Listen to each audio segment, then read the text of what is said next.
John McMullen here with another episode of The Sixth Man, talking Eastern Conference playoffs. You know, when you talk about the East, you have to start in Miami. You have to start in South Beach with the prohibitive favorite, the Miami Heat. They were able to take care of the New York Knicks in 5 games.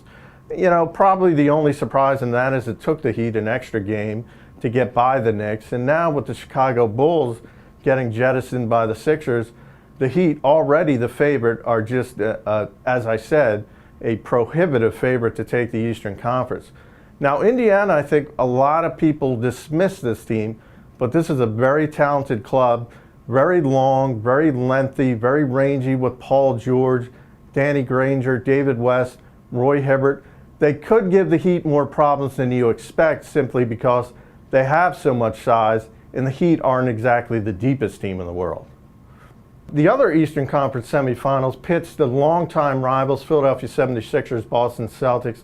Now, we all know, if you're longtime basketball fans, this isn't exactly Wilt versus Bill Russell or Dr. J versus Larry Bird, but these are two cities that don't like each other, and this is the resumption of a storied rivalry.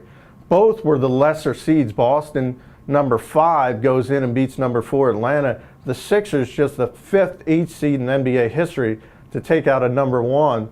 Now, a lot of people consider what Philadelphia did as fool's gold because they beat a Chicago team without Derrick Rose and Joakim Noah. But let's face it, the Sixers had to still beat a very good Bulls team. Luol Deng, Carlos Boozer, they did a great job defensively.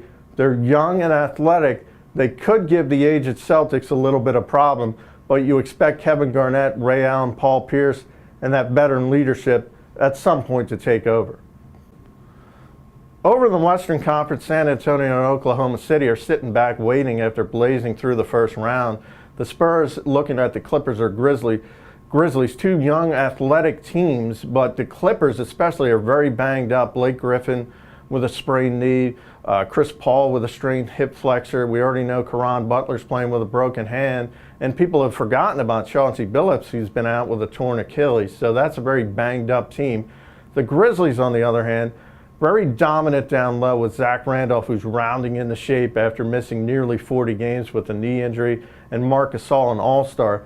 I think that's the team. And if you remember, Memphis beat San Antonio in the first round of the playoffs last year. I think San Antonio's looking at the Clippers and saying, boy, we would like to face up that injured team. Over in the other Western Conference matchup still going on, we're talking the Lakers in a surprising Game 7 with the Nuggets after having a 3-1 lead. Los Angeles hasn't been able to close out.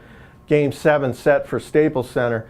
Kobe Bryant did all he could in Game 6. He was ill before the game, missed shoot-around, had to get an IV, still performed great at both ends of the floor. But it was the other 2 Lakers stars that didn't show up, Pau Gasol and Andrew Bynum.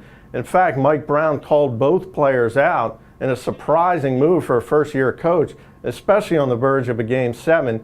You don't really want to upset your stars, but that's the situation we're in. Denver, on the other hand, has never beaten the Lakers. This is a chance to exercise some demons. This team, they've faced the Lakers 3 times in the past 5 years, 5 times in the playoffs overall. They've never beaten them.